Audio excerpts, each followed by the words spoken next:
तुमने क्या किया?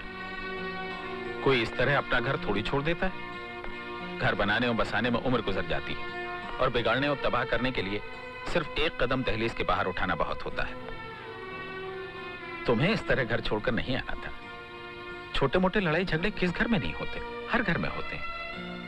मगर साफ सफाई, मेल मिलाप और फैसले भी घर की चार दीवारी के अंदर ही होने चाहिए। जो फैसले घर से बाहर निकल जाते हैं या तो वो चौराहों पर पहुंच जाते हैं या अदालत में। और बेटी याद रखो, दिल के फैसले दुनिया की कोई अदालत नहीं कर सकती। वो तो सिर्फ हाथ मिलाकर, गले मिलकर ही होते हैं। मेरा कहा मानो, मेरी, उसकी और अपनी इज्जत की खातिर घर चली जाओ। पापा, मैं वहां नहीं रह सकती। मैं वापस नहीं जाऊंगी। मगर ऐसी कौन सी खराबी है उसमें? पापा, उनमें कोई खराबी नहीं है।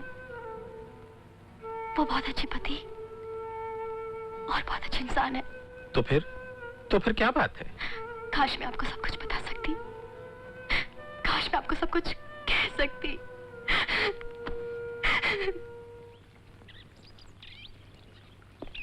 गोपाल, सुबह सुबह तुम यहाँ? बस ऐसे ही वॉक पे निकला था, सोचा तुमसे मिलता चलो। बैठो, मैं चाय लेकर आती हूँ। नहीं, चाय रहने दो, मैं आज जरा जल्दी में हूँ, फिर कभी आ जाऊंगा। अभी तो कहा था कि वॉक पर निकली हो, फिर ये जल्दी कैसी? नहीं, बात यह है कि मुझे अभी भी काम याद आ गया। क्या बात है गोपाल?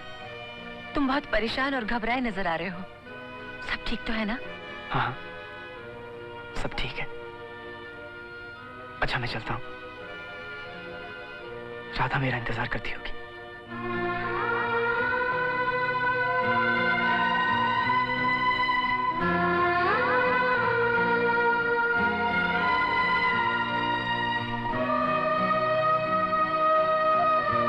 बेटे, गोपाल इस तरफ आ रहा है। पापा, उन्हें नहीं बताना कि मैं यहाँ हूँ।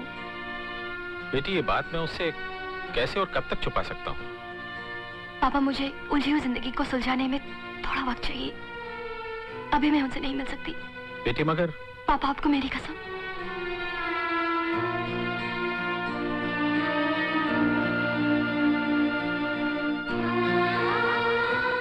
नमस्ते साहब जी। आओ भाई गोपाल, कैसे आना हुआ? सब ठीक तो है ना? हाँ साहब जी, सब ठीक है, सब ठीक है साहब जी। बड़े थके हुए बीमार से लग रहे हो, क्या बात है? कोई बात नहीं साहब जी, बिल्कुल अच्छा हूँ, एकदम ठीक हूँ साहब जी। साहब जी,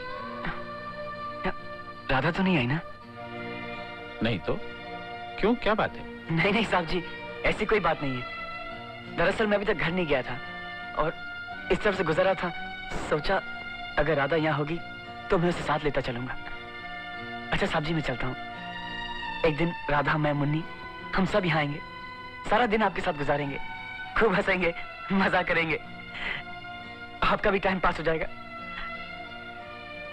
अच्छा साहब जी, फिर किस दिन आते? राधा, मुन्नी।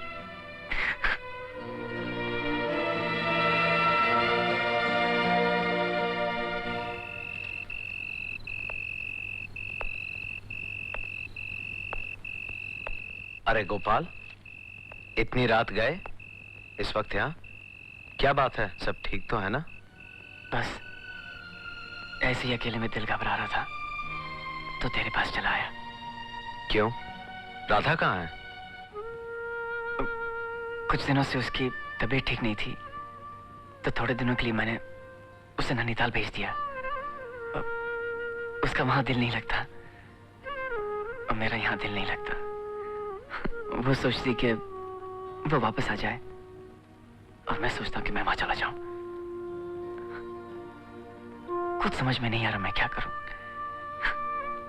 बात यह है कि शादी के बाद हम पहली बार अलग हुए। सच पूछो तो अकेले रहने की आदत नहीं रही। शांति कहाँ है? हाँ, शांति मेरे पास है। उसे मैं कैसे छोड़ सकता हूं? मैं तो उसे एक मिनट के लिए भी नहीं छोड़ सकता। अगर वो भी चली जाती तो मेरे पास क्या रह जाता? शायद इसलिए राधा ने उसे मेरे पास छोड़ दिया। अच्छा, मैं चलता हूं। अगर शांति उठ गई तो अपने आप को अकेला पाएगी। अच्छा। गोपाल,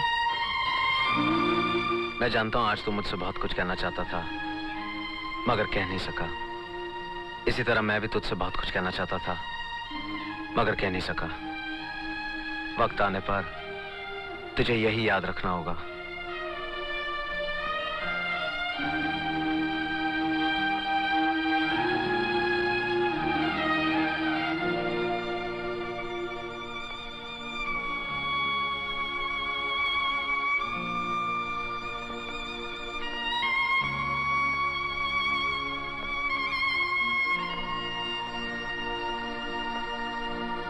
आजा मेरा बेटा, आजा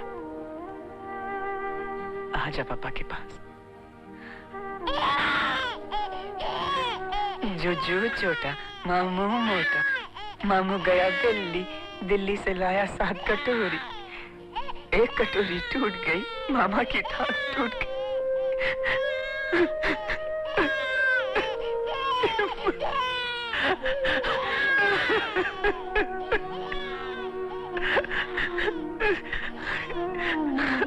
नहीं बेटा, मत रो, मत रो।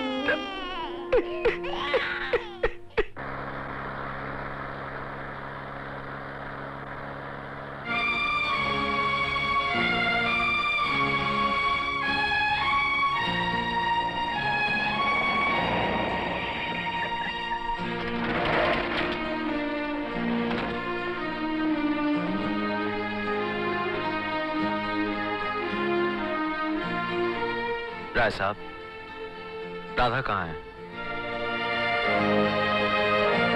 राधा? राधा तो यहाँ नहीं है। आप कहते हैं राधा यहाँ नहीं है, गोपाल कहता है कि राधा नैनीताल गई है। ये सब क्या हो रहा है राय साहब? सच्चाई को ढांकने से, बंद रखने से घर में बू फैल जाती है जो घरों के बाहर भी निकल जाती है। मैंने अभी अभी राधा को यहाँ देखा है। राधा यही है, मगर वो किसी से मिलना नहीं चाहती, अपने घर भी वापस जाना नहीं चाहती। मेरी समझ में नहीं आता मैं क्या करूं। बेटे, मुझे तुम्हारी मदद की जरूरत है। तुम उसके दोस्त हो, तुम ही उसे समझा सकते हो। जाओ, उसे समझाओ, वरना सब तबाह हो जाएगा।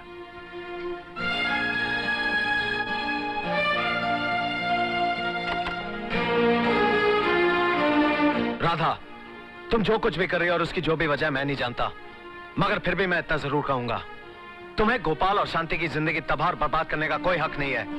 जिस इंसान की इज्जत और जिंदगी का तुम्हें कोई ख्याल नहीं, वो तुम्हारी इज्जत को बचाने के लिए लोगों को तरह तरह की कहानियां गढ़कर सुना रहा है।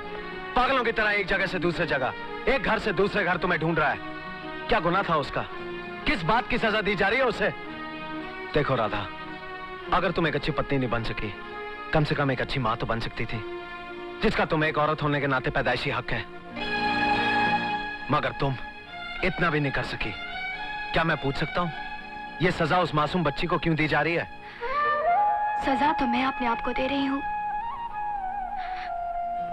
मैं अपने बच्चे से बहुत मोहब्बत करती हूँ, उसे बहुत चाहती हूँ। गोपाल उस पे जान देता है, उस पे मरता है। मैं जानती हूँ वो मेरा जाना, मेरा गम बर्दाश्त कर सकता है, अगर शांति उसकी जिंदगी से चली जाती तो उसकी जान निकल जाती।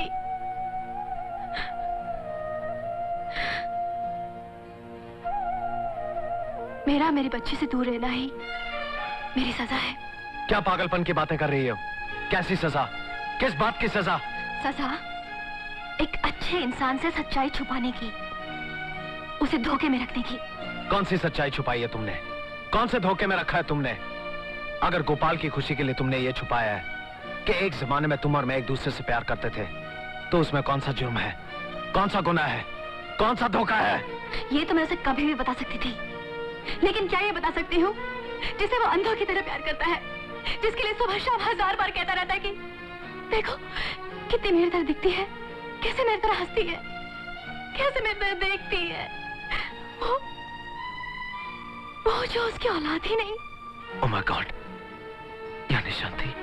हाँ, शांति मेरी बेटी है और तुम्हारा खो। अब बोलो, बताओ मैं क्या करूं?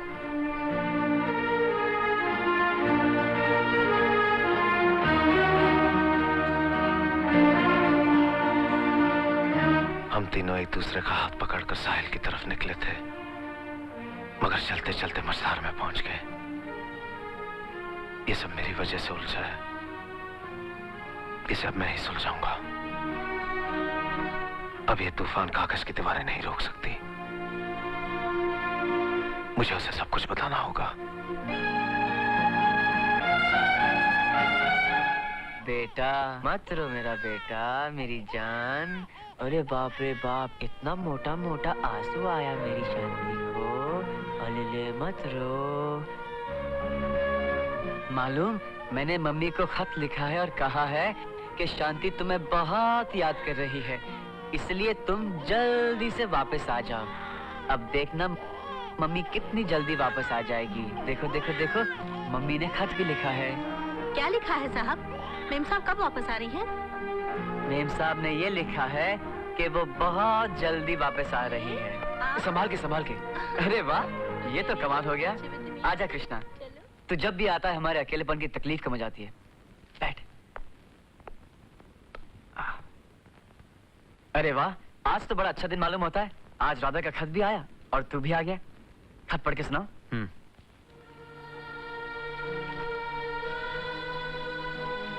डियर गोपाल, तुम अपना ख्याल रखना, शांति का भी ख्याल रखना।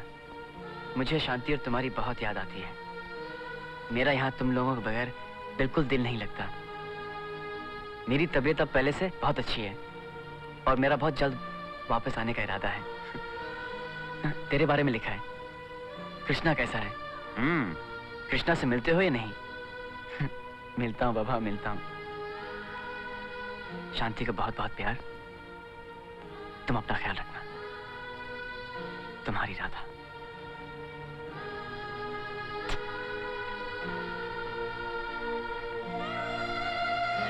अरे, तेरी आंखों में आंसू? अरे कुछ नहीं यार, जरा आंख में कचरा गिर गया था। कुछ पिएगा? नहीं कुछ नहीं, बस एक गिलास पानी ला दे। अच्छा।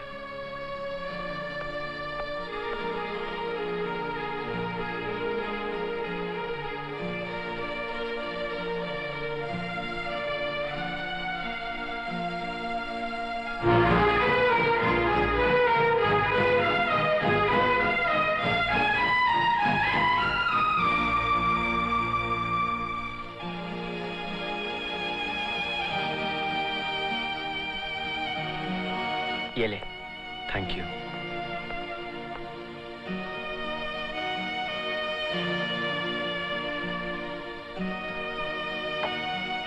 अच्छा चलता हूँ, फिर आऊंगा। अरे कहाँ चल दिए?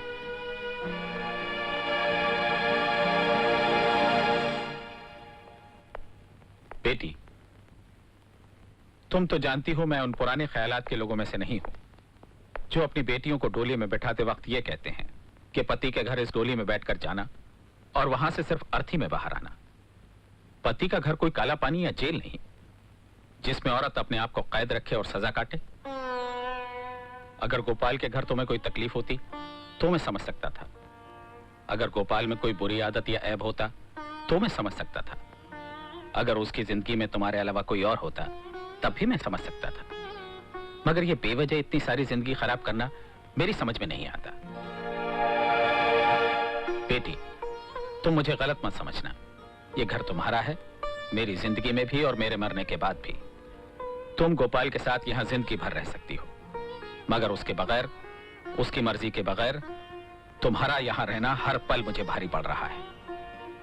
बेटी, मुझे ये कहने पर मजबूर मत करो कि मैं किसी दिन तुमसे ये कहूं कि तुम यहां से चली जाओ, इस घर के दरवाजे तुम्हारे लिए बंद हैं।